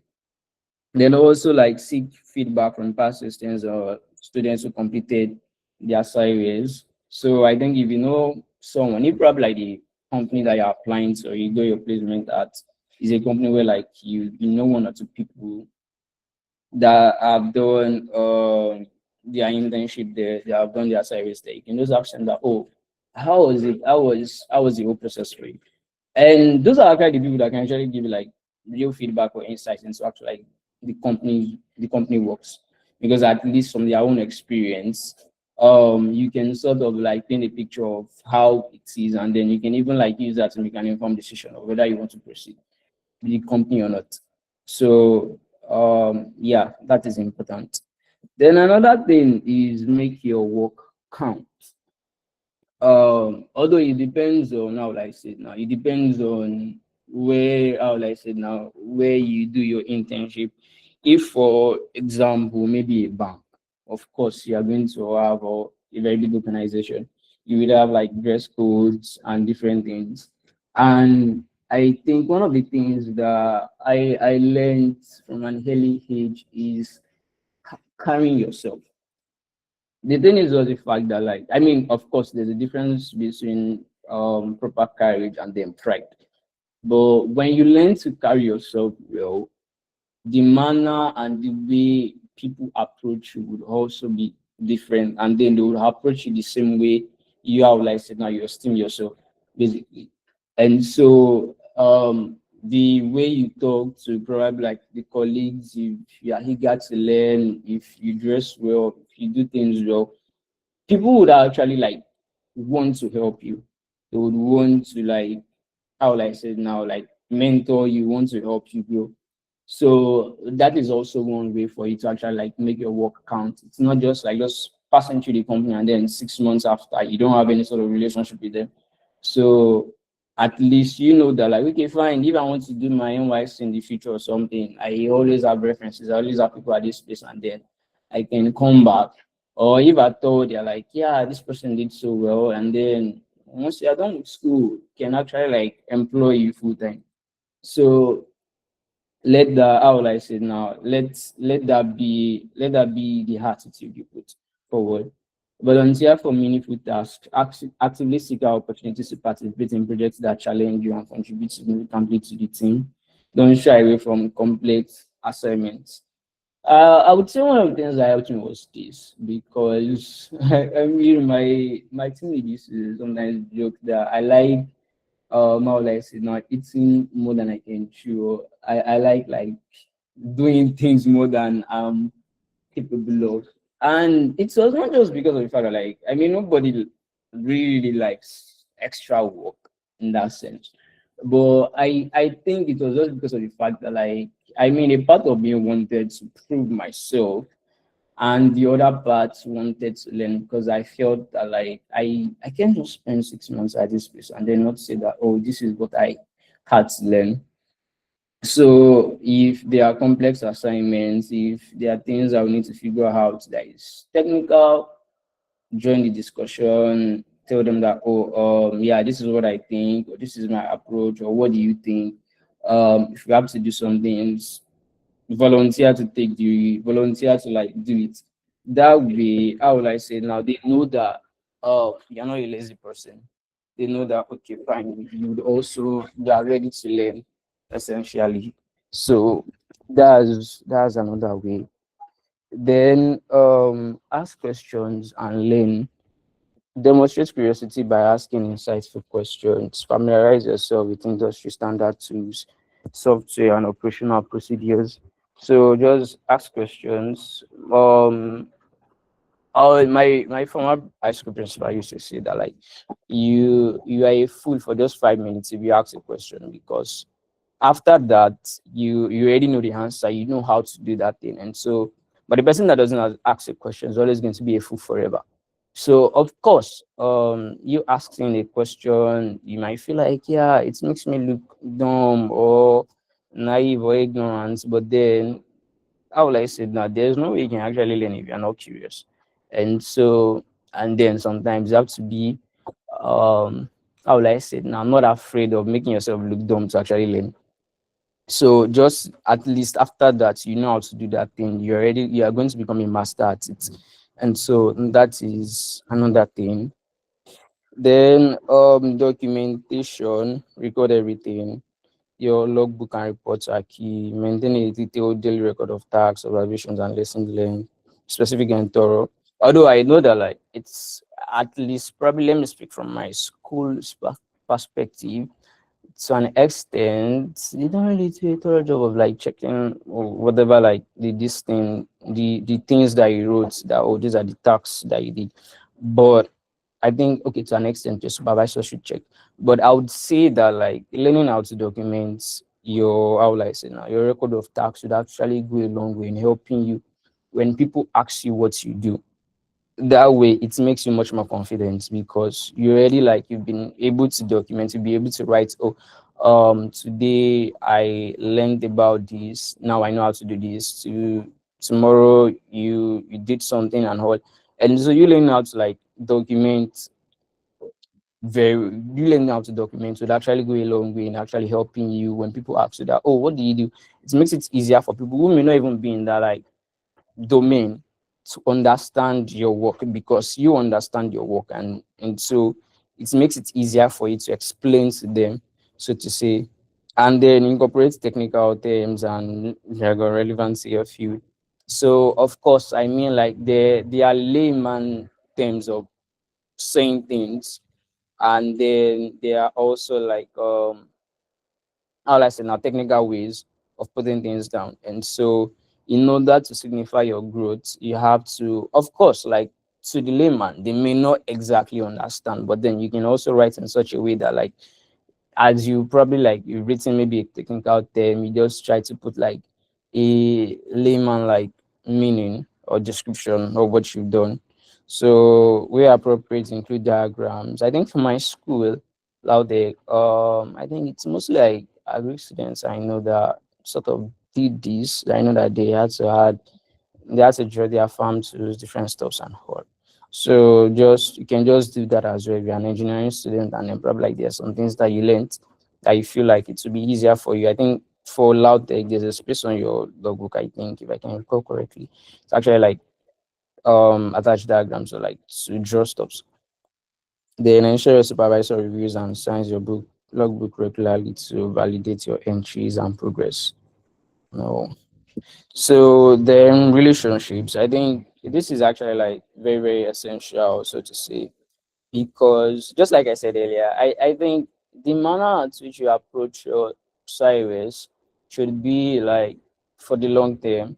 Basically, it's not just you just doing 6 months with them and then they forgetting about you. It's actually like towards your some towards how like call it now, towards your career, so to say.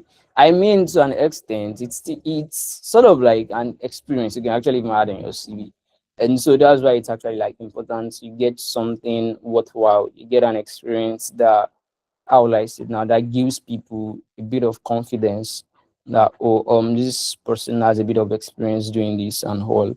Because I remember one of my friends, the company she did a IT at, I think she works for them. She was also like a software engineer there. And then after her IT, they retained her. So she was working while schooling. And then she's still working there till now. And we are done with school. And so why like the case for most people was, oh, yeah, done with IT, you did your final year, and then you're done with school, and then you go back home and you have nothing left to do. At least she had been working for the company since like 2024. So more or less, like she had been building like that experience, and then it actually really helped her because I think that was one of the things that we spoke about when we were all deciding on the companies that we wanted to work for. That oh yeah, it's actually going to be geared towards what to do after school, and so you can exactly tell if you do very well, they can retain you, and then of course, I mean, some would actually make preparations, understanding that you are still in your final year, like they did for as well. So they made provisions that, oh yeah, if you're writing exams, don't worry, we would have other people take care of this. But then during, how will I say now, during the, how will I say, during normal school period and all, she was working with them full time, and then she still does, and they pay her well. So it's just for you not to just be myopic and then see it as, oh, it's only 6 months, and then you want to burn bridges and all. So respect your colleagues and supervisors, cultivate a respectful and positive attitude towards everyone. Let people know the value of your work, because that way it will be easier for them to refer you, to recommend you and all, so to say. Then also communicate respectfully, practice clear, concise, and professional communication, both written and verbal. Listen actively and contribute thoughtfully. Let's don't just like you said. I myself I am I'm an introvert in most how will I say now in most situations, and I have like a social battery that whenever it runs out, it's not like as if I don't want to talk to people, but then I'm just like I'm overwhelmed and exhausted. And so I think that was one of the things I had to temporarily let go of during my high tea, and then even in situations where I probably have to talk to people that are doing what I want to do, I have to ask questions. And so I temporarily like come out of my shell and then talk, laugh, do different things, and then how will I say it now? I just go back to my shell once that is over, and then I'm like, yeah, I need time to actually recharge my social battery. But it's actually like in your best interest to let people know that, oh, you do something. So communicate with people, listen actively. If there's a problem that needs to be solved and then you are in a position to actually like contribute, just talk. That's just the thing. Even if you are wrong. The funniest thing is just the fact that like I think one of the best ways to actually learn is when you are in a setting and then you see something wrong, people will be so quick to correct you. And then it works for you. Although, yeah, for a couple of seconds or a couple of minutes, you may like be like, yeah, this made me look dumb or unintelligent. But the key thing is just the fact that like as they've corrected you that, oh, this is the proper way or something, that is like yours to keep. No one can come and take that knowledge away from you and all. Then seek advice and references. Don't hesitate to ask for guidance, mentorship, or career advice. Strong relationships can lead to valuable references for future opportunities. You can never tell where probably like who knows, even maybe when you want to go for your NYSC or something, and then you form the valuable relationships, and then you can actually go back to meet those people that, oh, if it's not possible to do at your place, can you refer me to somewhere else? And I think in my own line of work right now, there are AI, different things, everybody is into tech. It's easier, it's faster and easier to get things done, to get jobs, to get gigs, different things through referrals. So how will I say it now? When you build like strong relationships with people that can serve as valuable references for you in the future, that would actually like go a long way to help.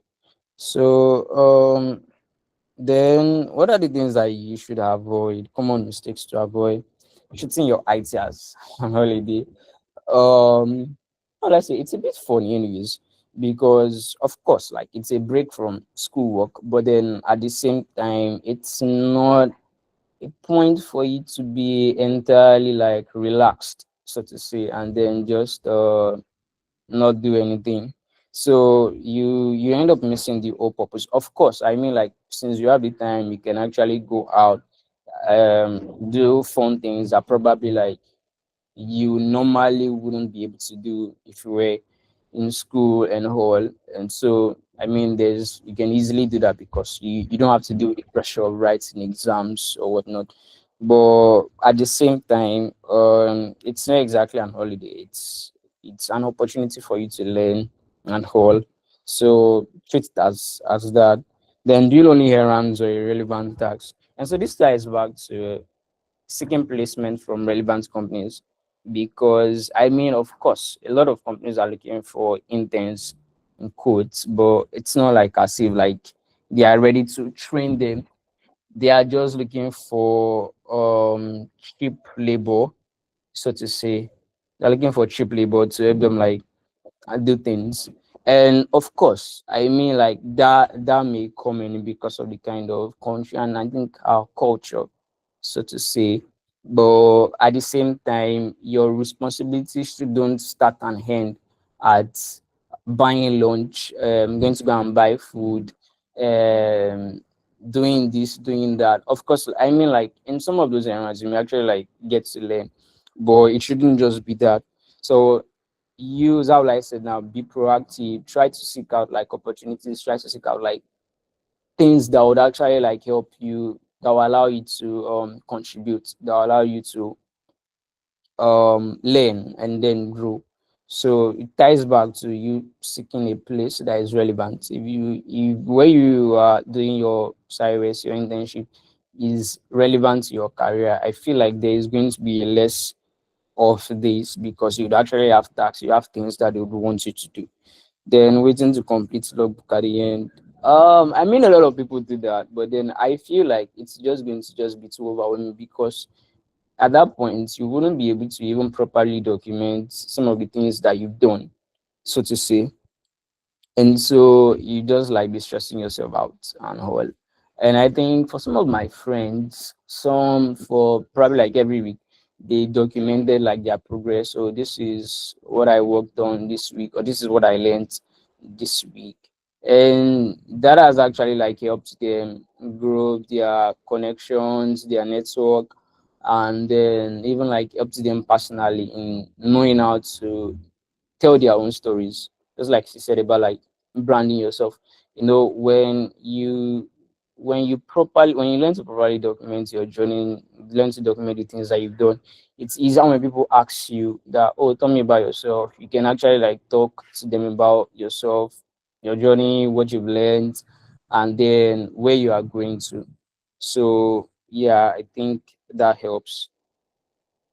Then report and defense. This is just like an add-on anyways. I mean, of course, I think every school has like the whole report and defense stuff. So just craft a clear, concise, and well-structured final report. It should reflect your learning achievements and then your challenges. Then prepare thoroughly for it, understand it, and all. And I feel like if you're able to properly document, this wouldn't be a problem, because it will be easier for you to actually like talk about your experiences and all that. Oh, this is what I did, this is what I learned and all. And then it's also like it's an avenue for you to also like see a glimpse into how like your final year um project defense would also look like something. So just ensure you do all that.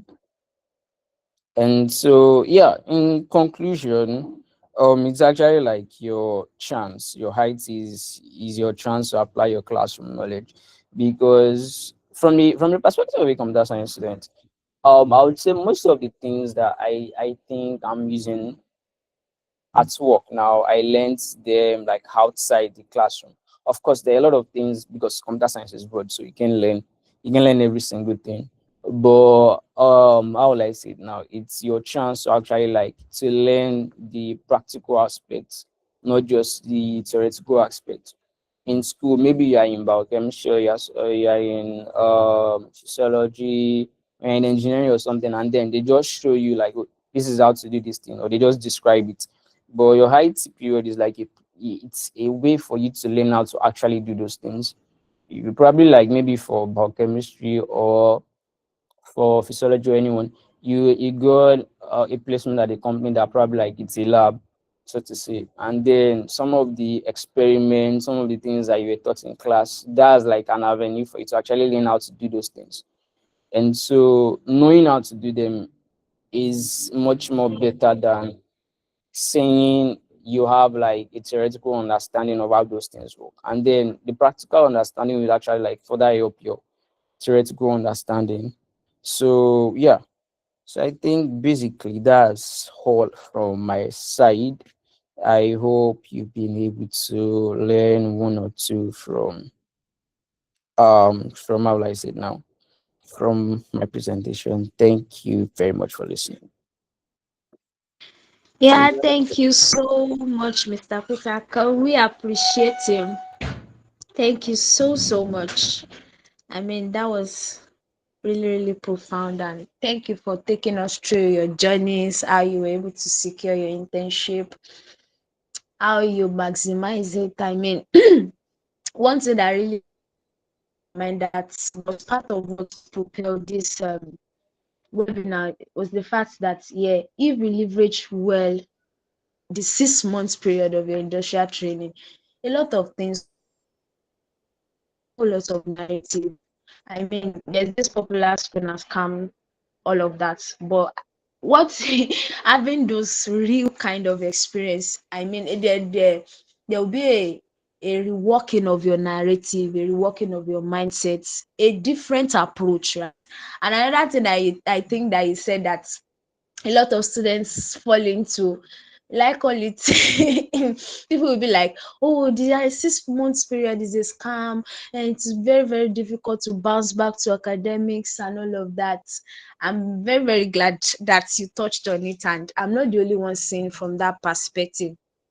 Is not a period of, it's not a scam, it's not a period for you to like let your guards down as regard your academics. It's actually a period for you to, I mean, do more. I know you won't be writing exams, but then it doesn't mean you shouldn't be like actively reading, even if let's say not actively, passively reading, at least you are reading, and yeah, you're exercising your brain, and it's not as though it's a whole lot of work for you to come back to your academics. So thank you so so much.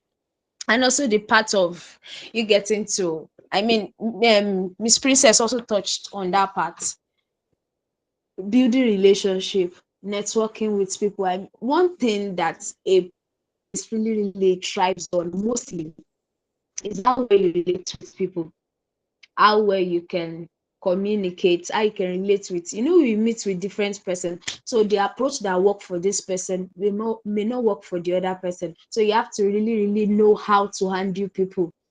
And there's this popular saying that human beings are the most difficult persons to understand or even handle on earth.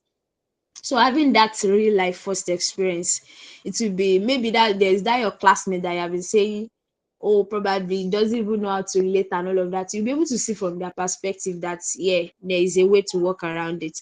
So I'm so so grateful. Thank you so much for that session.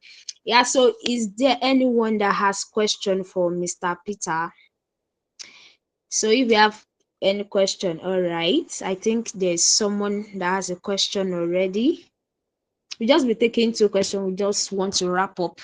And so I'll be reading the question shortly, Mr. Peter. The question is from Gloria Boluwatife. She said, is it okay to split a high tea, at least maybe try twice rather, like 3 months here, another, and then 3 months in another place? She says she hoped to have a practical experience of the fields in course of study. So that's the question, sir. Okay. Thank you very much for that. I would say that like I think it depends on your school. I think for Lautech, I think you have to give like a sort of reason for why you want to do that. Why I think generally that's actually like a very great reason, because at least that way you, how will I say it now, you get to learn from both places. But then I would say another thing it boils down to is ensuring that I think you get the most from those two places. First of all, prioritize, okay, in scale of my preference, which is like better, and then or which one do I want more? Then you take that one first, and then see how your journey goes. And so, because I feel like there's still some things that you may not be able to like learn fully, at least like within 3 months, and so to say. But then if probably like you got into a place where like you're satisfied that okay fine, I think I have a pretty good grasp, so I have a pretty good understanding of maybe how this particular process works or how things work in this area, and then I also want to learn more. And I think it's much more important to like at least let your school, or I think there's a process to it anyways, because I don't really think you can just like switch, so to say. So I think it depends on your school, finding out the process, and then also like once you are confident enough that oh you've been able to like get proper value from this company, then you can go to the next one, because it wouldn't make sense for you to be an half-baked, how will I say it now, person. So just maximize the value for from, but I think it's possible, but then just first of all find out the value process regarding that, and um then you can be able to do that. I hope that answers your question. All right, thank you so much, sir. I just want to give a little addition to what Mr. Peter said as regards the question. I think I asked the same question during my time randomly. And the thing is, you will be assigned a supervisor and you have to really put the name of where you are to have your IT, like industrial training there, and they can come at any time. And just as he said, you just have to ask, because I think I know about a particular department that it is mandatory for them to do it in two places. They have to do 3 months in a place, then 3 months in another place. So if your course of study is that kind that allows you to split, then you can go ahead. But if not, I would advise that you should not do it, because it wouldn't it might lead to a lot of issues with the ITF and all of that, because the supervisor might not even give a date when they are coming to check up on you and all of that. So just receive clarification before you proceed. Yeah, so you have another question, Mr. Peter, and it's from Joshua Agbola. He says, "Good evening, sir. My name is Agbola Joshua Kinwale from Computer Science Department, Lautech. I am into web development already, and I'm kind of confused either to learn more about it or make use of my skills, or rather learn something new." That's the question, sir. Okay. I think so for this, I think it boils down to where your knowledge stands in web development. Of course, I would always say that like it's very, very good enough that probably like as you're learning, you put yourself out there. But I think that web development, I mean, it's big. You have front end, you have back end. And so probably like you chose front end and then you have a particular stack, maybe React or something that you're learning. And then, or if you're doing back end, maybe you're learning Node Express or PHP or anything. And so the thing is just to be grounded, first of all, understand like a whole lot of things, because of course, like you have a lot of people that you're competing against when it comes to like jobs and different things, and then the whole AI stuff now that you just want to just write code and what you want to get into all of that. But then how will I say now, one of the things that would differentiate, that will actually make you stand out, is when you know your things, when you know your onions, more or less. When people ask that, oh, how does this thing work? And then you have like a fundamental like and technical knowledge about that thing works. And so I would say once you've gotten to a stage where you are confident enough that, okay, fine, I can do this thing, I can do it very well. And I would say that you can add to it, because the thing about tech is always that how will I say it now? Always have to upskill. You cannot just, I mean, tech is one of those few places that being a little jack of all trades will actually like help you, so to say. I mean, I don't actively use how will I say now, I don't actually use my knowledge of back-end development like day to day for work. But sometimes if they actually have like problems at work, I know the kind of suggestions I can give, because I have like an understanding of what this is how this thing works. And so it's actually going to help you, because at least like your company or wherever, if you are looking for jobs or something, they know that it's not just one skill set. If they run into a problem and then they need someone versatile, they can now like see it now. They can ask that, oh, you jump in. But then it's much more important when you have like a grounded foundational knowledge of the primary one that you are working with. And then as far as like you are very, very confident and then you know that you are good at your stuff, if people come and meet you to do something, don't do it for free. It took time for you to actually like learn how to do it. Of course, the money may not like the big money may not always come at once, but then little by little, how will I say now, the more you work for people, the more you work on real life projects, the more you actually see how things work in real world, you get to learn. And then that would give people confidence in your own skills, not even you just having confidence. People also have confidence in your own skills. So that's what how will I say now? That's what I would say.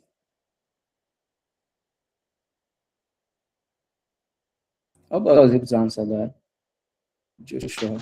All right, thank you so much. I think we just take one more question. I think Mr. Adegboyega was raising his hands the other time.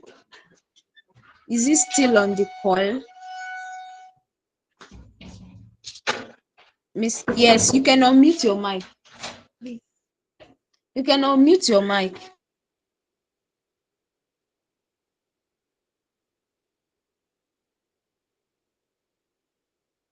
Mr. Adegboyega, you can speak, please. Hello.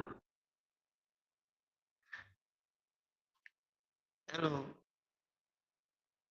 Hello, we can hear you clearly. I'll type my type. All right, about it. Please be fast about it, please. Thank you.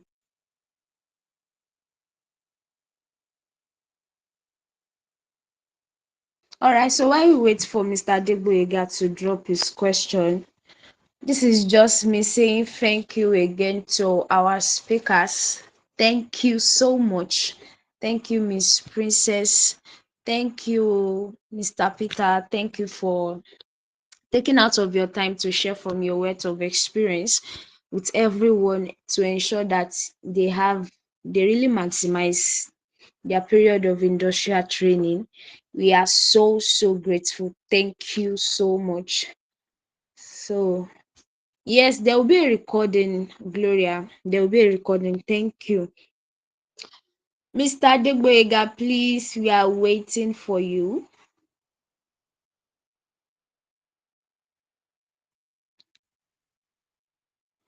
Also, a thank you to everyone that joined the call. I mean, starting from the beginning to the end. Thank you so much for joining, and I hope you got value. Yeah, the many persons that said they were curious, I hope your curiosity has been satisfied and even beyond. And yes, I would like you to share what you have learnt on the group. Yes, your feedback on the group. I would like you to share that with me. Thank you so much. So, Mr. Adegboyega, please, should we still wait for you? All right. I think he dropped his question already. All right. I think this question will be, it is going to take a lot of time. Just send me a DM on WhatsApp. Yeah. Can you hear me, please? Mr. Adegboyega. Yes, just send me a DM. If you're on the group on WhatsApp, just send me a DM. I will just like direct the question to Mr. Peter and send his response to you. So yeah, thank you so much, everyone. Thank you, thank you, thank you. Okay, you said you are not on the group. All right, you are not on the group. So let me share my contact with you so that you can just send me a direct message. So you can just send me a direct message. That's my WhatsApp contact. Yeah, thank you again, everyone. I look forward to receiving our feedback on the group. Thank you so much for joining. Thank you, Mr. Peter. Thank you, Miss Princess, once again. Thank you so much. All right, we have come to the end of the webinar. Thank you so much. Good night, everyone. Yeah, Mr. Adegboyega, that's my WhatsApp number. You can just send me a message. Thank you. Thank you. All right, everyone, you can leave the call. Thank you. Good night. Have a good night's rest. Thank you. Good night, everyone.